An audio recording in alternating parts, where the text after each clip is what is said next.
اطلب العلم أخي فهو درب به نور به ترقى به تحيا عالما حرا فخور. اطلب العلم أخي فهو درب به نور به ترقى به تحيا عالما حرا فخور. بسم الله الرحمن الرحيم.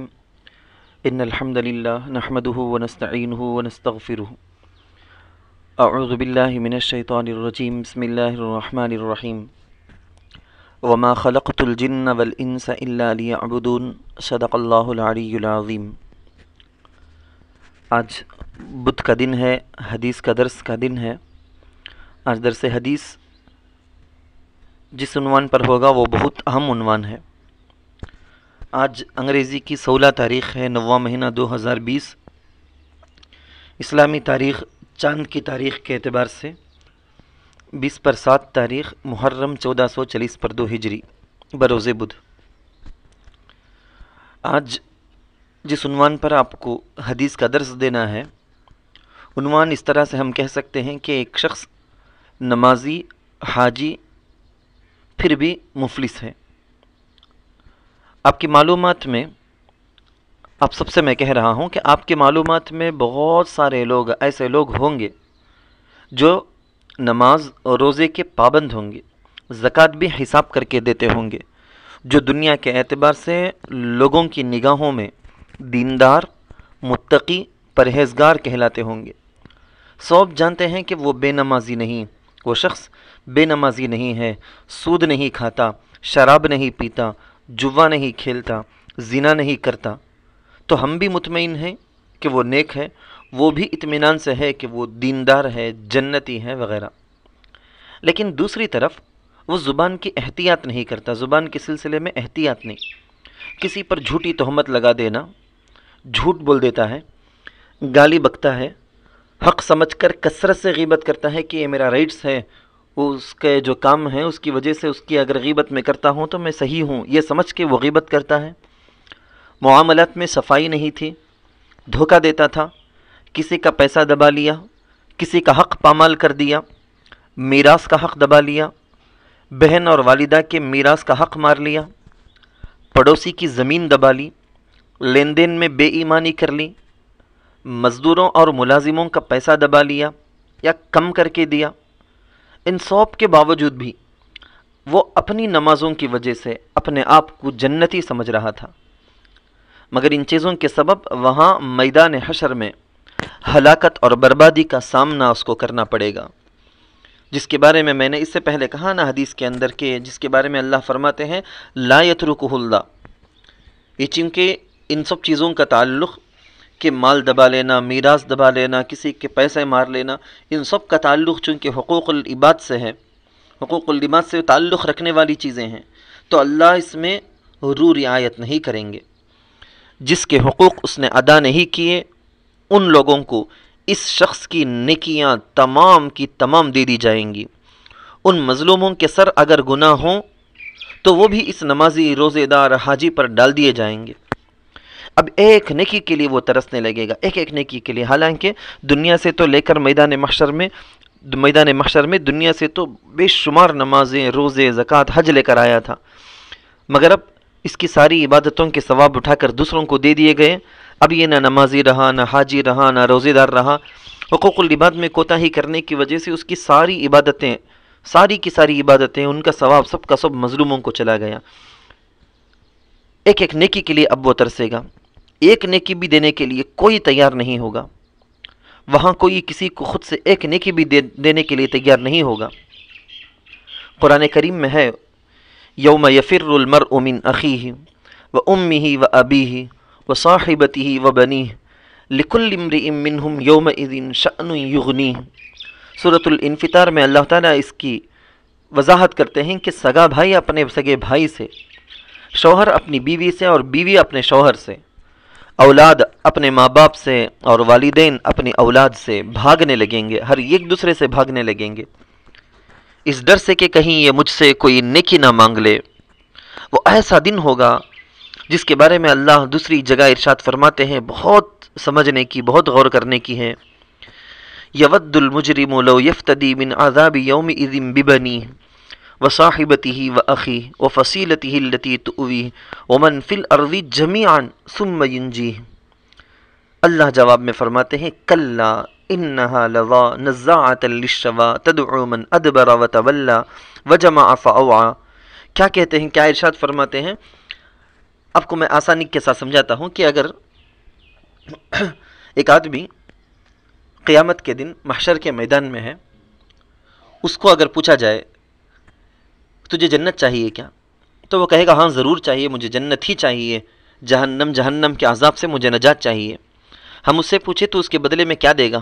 جیسے دنیا میں رشوت لیتے ہیں نا لوگ، ویسے مثال فرض کر لیں گے، اگر اس سے قیامت کے دن پوچھا جائے کہ ٹھیک ہے ہم تجھے جنت دیتے ہیں مگر اس کے بدلے میں تو کیا دینے کے لیے تیار ہے، یعنی اپنی جان بچانے کے لیے تو کس کو بدلے میں تو دے سکتا ہے؟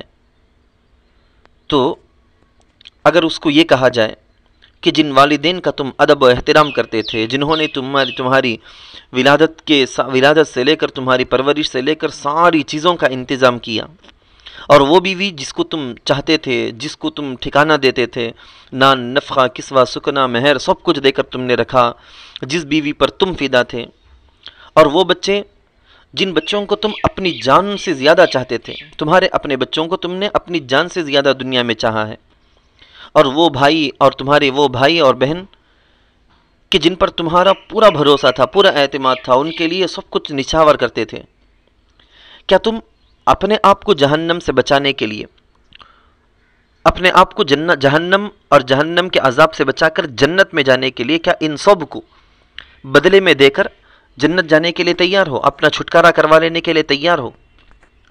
تو وہ جواب میں کہے گا والدین، بیوی، بچے، بھائی بہن، خاندان، قوم، بلکہ زمین میں بسنے والے جتنے انسان ہیں تمام ہی انسانوں کو بدلے میں لے لو اور مجھے جہنم کے عذاب سے نجات دلا دو۔ اتنا خود غرض اگر اس کے خلاف، اگر اس کے بس میں ہوتا نا، اگر اس کے بس میں ہوتا تو وہ سب کے سب کو جہنم میں ڈال کر اپنے آپ کو بچا لے گا، اور جنت میں داخل ہونے کے لیے اگر موقع ہوگا، یعنی اس کو یہ کہہ دیا جائے کہ دنیا میں جتنے ہیں تیرے اعزا اقارب رشتہ دار، بیوی بچے ماں باپ، سب کے سب کو جہنم میں ڈال، اگر ڈال دے گا تو جنت میں جا سکتا، تو وہ یہ بھی کرے گا ضرور، کیونکہ اس دن ہر آدمی کی یومئذ شأن یغنی، ہر ایک کو اپنی فکر سوال ہوگی، اپنی فکر پڑی ہوگی، ہر شخص اتنا خود غرض بن جائے گا، ہر انسان کی وہاں یہی حالت ہوگی۔ اللہ تعالیٰ نے اس کا جواب فرمایا کہ کلا انہا لظا، جہنم کی بھڑکنے والی آگ ہر غلط کرنے والے کے لیے ہے، کوئی کسی کے بدلے میں نہیں دیا جائے گا، کوئی کسی کے بدلے میں جہنم نہیں جائے گا۔ میں نے آپ کو مثال کے لیے کہا نا، آدمی اتنا بھی کرنے کے لیے تیار ہو جائے گا، لیکن اللہ کہتے ہیں کہ میرے قانون میں ایسا نہیں ہے کہ آدمی 10 آدمیوں کو بدلے میں دے کر اپنے آپ کو جہنم سے بچا لے، جیسا دنیا میں رشوت دے کر بڑے بڑے عہدے والے لوگ، مالدار لوگ بڑا سے بڑا جرم کر دیتے ہیں، لیکن سزا سے جرمانہ دے کر، فیس دے کر اور پینالٹی دے کر، ان سب چیزوں کے ذریعے سے وہ بڑے بڑے جرموں سے وہ بچ جاتے ہیں، اپنے آپ کو بچا لیتے ہیں۔ ایسا وہاں پر کوئی رشوت دے کر، فدیہ دے کر، نہ ہی کوئی اپنے فدیہ اور بدلے میں کسی کو جہنم بھیج سکتا ہے، وہاں ایسا کچھ نہیں ہو سکتا۔ اب ذرا سوچیں کہ آپ یہاں دنیا میں کسی کا پیسہ دباؤ گے اور آخرت میں اپنی نیکیاں آپ دوسروں کو دے کر جہنم جانا پسند کرو گے، یہ آپ کے لیے پسندیدہ ہے؟ یا دنیا ہی میں ہر شخص کا حق ادا کر کے، حقوق العباد میں کوئی کمی کیے بغیر، آخرت میں اپنی نیکیاں محفوظ رکھ کر جنت جانا چاہو گے؟ اب آپ کے سامنے 2 راستے ہیں، یا تو ایسا کرو کہ دنیا میں خوب لوگوں کے حقوق پامال کرو، لوگوں کے پیسے دباؤ، لوگوں کے پیسے لو، اور زندگی بھر تم نے نماز، روزے، زکوٰۃ، حج کر کے جتنی عبادتیں، ثواب، نیکیاں کمائی ہیں، سب کا سب آخرت میں جا کے دوسروں کے حوالے کر کے جہنم میں جانا پڑے۔ یا تم دوسرا راستہ اختیار کرو کہ دنیا میں سب کے حقوق ادا کرو، ایک پیسہ بھی کسی کا حق نہ دباؤ، سب کے حقوق ادا کر دو، اور قیامت کے دن تم جنتی بن جاؤ، جنت میں جانے والے بن جاؤ۔ قیامت میں تو اس قدر انصاف ہوگا کہ وہاں مکمل طور پر حقوق اس طرح ادا کیے جائیں گے کہ جانوروں تک کے حقوق ادا کیے جائیں گے۔ حضرت ابو ہریرہ رضی اللہ عنہ سے روایت ہے، مسلم شریف کی ایک روایت ہے کہ قال رسول اللہ صلی اللہ علیہ وسلم لَتُؤَدُّنَّ الْحُقُوقَ إِلَىٰ أَهْلِهَا يَوْمَ الْقِيَامَةِ حَتَّى يُقَادَ لِلشَّاةِ الْجَلْجَاءِ مِنَ الشَّاةِ الْقَرْنَاءِ مشکات شریف میں مسلم شریف کے حوالے سے یہ حدیث نقل ہے کہ قیامت کے دن اہل حقوق کے حقوق تم ضرور ادا کرو گی، ادا کرنا ہی پڑے گا، اس کے علاوہ کوئی آپشن نہیں، کوئی راستہ نہیں۔ یہاں تک کہ بے سینگ والی بکری کو سینگ والی بکری سے حق دلایا جائے گا۔ مطلب اگر دنیا میں سینگ والی بکری نے بے سینگ کی بکری کو مار دیا تھا، ظلم کیا تھا، تو قیامت میں بے سینگ بکری کو سینگ دیا جائے گا کہ وہ مار کر اپنی دنیا میں جو تکلیف اس کو ہوئی تھی اس کا بدلہ لے لے۔ ہاں اتنی بات ضرور ہے کہ انسان اور جنات کے علاوہ جتنی مخلوق ہوگی وہ چونکہ مکلف نہیں، اس لیے ان کا آپس میں بدلہ ادا کرنے کے بعد ان کو ختم کر دیا جائے گا، ساری مخلوق کو ختم کر دیا جائے گا۔ دنیا میں کیے گئے نیکی اور برائی کا بدلہ وہ صرف انسانوں اور جنوں کے لیے ہے، چونکہ یہی مکلف ہیں، باقی سارے مخلوق مکلف نہیں، اس لیے بدلہ ادا کرنے کے بعد ان کو ختم کر دیا جائے گا۔ سوال و جواب، جنت و جہنم سے ان باقی مخلوق کا کوئی تعلق نہیں ہوگا، البتہ انسان اور جن چونکہ مکلف ہیں۔ اللہ فرماتے ہیں وَمَا خَلَقْتُ الْجِنَّ وَالْإِنسَ إِلَّا لِيَعْبُدُونَ، انسان اور جنات کا حساب ہوگا، پھر اس کے اعتبار سے انجام ہوگا کہ یا تو جنت یا تو جہنم۔ حقوق اللباد کا بڑا لحاظ کرو، حقوق اللباد کا بڑا خیال رکھو۔ حقوق اللباد، حقوق اللہ تو اللہ اپنی مرضی سے معاف کر سکتے ہیں، لیکن حقوق اللباد میں اللہ ایسا نہیں کریں گے کہ حق ادا کیے بغیر خود اپنی طرف سے اللہ معاف کر دے، ایسا نہیں کریں گے۔ اللہ نے صاف کہہ دیا ہے، حق جس کی جمع حقوق آتی ہے اس کا معنی آتا ہے ریٹس، عبد بندہ، اس کی جمع ہے عباد، سنگولر پرولر کے اندر عباد آتی ہے، اس کا معنی آتا ہے بندے۔ حقوق العباد بندوں کے حقوق، انسانوں کے دوسرے انسانوں پر جو حقوق ہیں وہ، تو یہ سب حقوق اللباد کا معاملہ بڑا ہی خطرناک معاملہ ہے۔ صحیح مسلم شریف کی ایک حدیث ہے، اس حدیث میں رسول اللہ صلی اللہ علیہ وسلم کا ارشاد ہے کہ شہید کے تمام گناہ معاف کر دیے جاتے ہیں مگر کسی شخص کا اس پر قرضہ ہو تو معاف نہیں ہوتا۔ شہادت سے بڑھ کر کون سا نیک عمل ہے؟ اس کے باوجود ایک آدمی شہید ہوتا ہے، اپنی جان اللہ کے راستے میں قربان کر دیا، اس کے باوجود حقوق اللہ میں تو سب کچھ معاف ہو جائے گا اس کی وجہ سے، لیکن حقوق اللباد میں نہیں، کہ اس کے باوجود شہید ہونے کے باوجود اس پر قرض کا ذمہ ہو کسی انسان کا تو وہ ایسے ہی باقی رہے گا جب تک کہ اس کو ادا نہ کر دیا جائے۔ مسئلہ اسی لیے آپ کے رشتہ داروں میں سے، اعزاء میں سے کسی کا انتقال ہو جائے نا، آپ کے تایا، چچا، دادا، نانا، کسی کا بھی انتقال ہو جائے تو اس مرحوم یا مرحومہ کے تمام مالوں میں سے ان کا قرضہ مکمل ادا کر دیا جائے گا۔ سب سے پہلے ان کے زیورات ہو، ان کے گھر ہو، ان کے پیسے ہو، نیٹ کیش ہو، ان سب چیزوں کے ذریعے سے سب سے پہلے اس مرحوم یا مرحومہ کے قرض کو ادا کیا جائے گا۔ بعد میں اس کے بعد آتا ہے وصیت اور وراثت کا نمبر۔ اس حدیث کی شرح میں شارح مسلم علامہ نووی رحمۃ اللہ علیہ اپنی شرح مسلم کے اندر لکھتے ہیں کہ قرض سے مراد تمام حقوق اللباد ہیں۔ اس کا مطلب یہ ہوا کہ شہید ہونے کے باوجود، اتنا بڑا عظیم مرتبہ مقام پانے کے باوجود جتنے حقوق اللباد اس کے سر ہیں اس نے ادا نہ کیا ہو، وہ ایسے کیسے باقی رہیں گے؟ یعنی شہادت کی وجہ سے تمام حقوق اللہ تو معاف ہو جاتے ہیں لیکن حقوق اللباد معاف نہیں ہوتے۔ اس میں اب اس حقوق اللباد جو میں کہہ رہا ہوں اس کے اندر تو دنیا کے ہر مذہب، ہر ذات و نسل، ہر درجے اور ہر حیثیت کے انسانوں کے حقوق آ جاتے ہیں۔ اپنوں کے بھی حقوق ادا کرو، غیروں کے بھی حقوق ادا کرو۔ اس میں رشتہ دار، خاندان والے، بستی والے نہیں بلکہ سب انسانوں کے حقوق آ جاتے ہیں۔ ان حقوق میں کوتاہی اور لاپرواہی کی وجہ سے ہی معاشرے میں بگاڑ آتا ہے۔ مسلمان دیگر مسلمانوں کے بھی اس کے اوپر حقوق ہیں، کافروں کا، عیسائیوں کے، یہودیوں کے، بدھسٹوں کے اور منکرین خدا کے جتنے ہیں سب کے حقوق، ساری انسانیت کے حقوق ہر دوسرے انسان پر ہیں۔ اس کی رعایت نہ کر کے، اس میں کوتاہی، لاپرواہی کی وجہ سے معاشرے کے اندر بگاڑ آتا ہے، لڑائی جھگڑے ہوتے ہیں۔ یہ لڑائی جھگڑے کے تمام لڑائی جھگڑے، فتنہ، فساد، آپس کے خون خرابہ، ان سب چیزوں کی بنیاد، روح اور اصل چیز جو جڑ ہے وہ ہے حقوق اللباد میں کوتاہی۔ یہ اگر درست ہو جائے تو سارا کا سارا جنت نما بن جائے گی یہ دنیا۔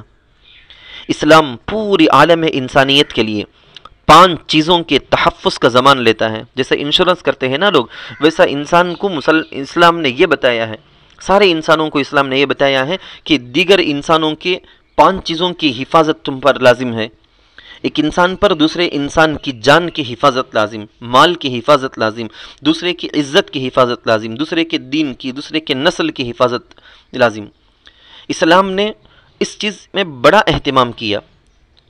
ہر مسلمان کو یہ بتایا گیا کہ اے مسلمان، تجھے دوسرے مسلمان کی جان کی حفاظت لازم ہے، اس میں تو حد نہیں کر سکتا ہے، یہ حقوق العباد ہے، وہ تیرے اوپر فرض ہے کہ اس کی جان کی تو حفاظت کرے، اس کو ختم کرنے کا کوئی کام تو نہ کرے، اس کے مال کی حفاظت کرے، نہ خود دبائے، نہ دوسروں کو تو چرانے کا یا لے جانے کا موقع دے، وغیرہ وغیرہ۔